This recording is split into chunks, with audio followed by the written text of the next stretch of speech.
Assalamualaikum warahmatullahi wabarakatuh. Saya Marusa Dania binti Abdul Latif dan tajuk pidato saya pada hari ini adalah Pendidikan ke arah melestarikan perpaduan negara. Andai roboh kota Melaka, berikan saya papan di Jawa, tangan di Hulud, tanda mesra, ukhuwah terjalin antara kita.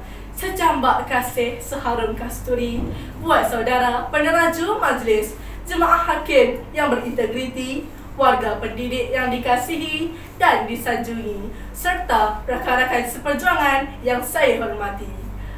Assalamualaikum warahmatullahi wabarakatuh. Salam keislaman lafaz bicara buat saudari dan saudara. Pendidikan ke arah melestarikan perpaduan negara. Begitulah bunyi mauduk pidato yang disajikan buat santapan minda warga merdeka. Justeru, mari kita merungkai idea yang tersirat maupun pidato yang tersurat. Menurut Kamus Dewan, pendidikan dapat ditagrifkan sebagai ilmu mendidik yang membawa maksud bimbing, didik dan asuh.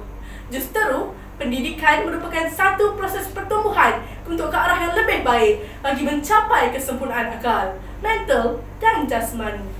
Dan bagaimanakah pendidikan dapat membawa aspirasi mewujudkan perpaduan yang erat dalam kalangan rakyat agar hormat menghormati dan saling mempercayai.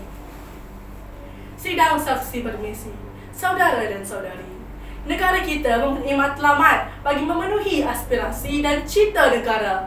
Pendidikan yang bertunjangkan nilai murni perlu disuburkan agar generasi kini menghayati apa yang diaspirasi oleh pimpinan negara. Justeru, konsep perpaduan ini mempunyai toleransi tersendiri. Jika gagal ditangani isu ini, memberikan impak yang besar kepada generasi muda hari ini. Justeru, saya ingin mengajak anda memahami, menghayati 3 fokus bicara intipati wacana pada hari ini. Pertama, senario perpaduan hari ini. Kedua, cabaran yang dihadapi oleh komuniti. Dan ketiga, bagaimana mewujudkan perpaduan yang utuh untuk kelangsungan negara yang tercinta.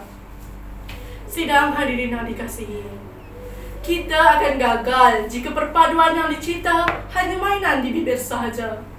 Kita akan tewas jika manis hanya di muka, tetapi hati bersalut curiga. Justeru, kita perlu hidup bertoleransi dan saling menerima.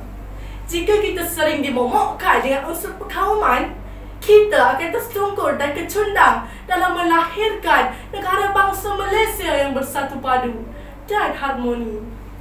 Keharmonian dan perpaduan yang digarap melalui pendidikan ini amat bererti agar generasi muda hari ini dapat melihat bagaimana para pemimpin mencorak dan mewarnakan perpaduan dengan keutuhan walaupun ras dan warna kulit berbeza.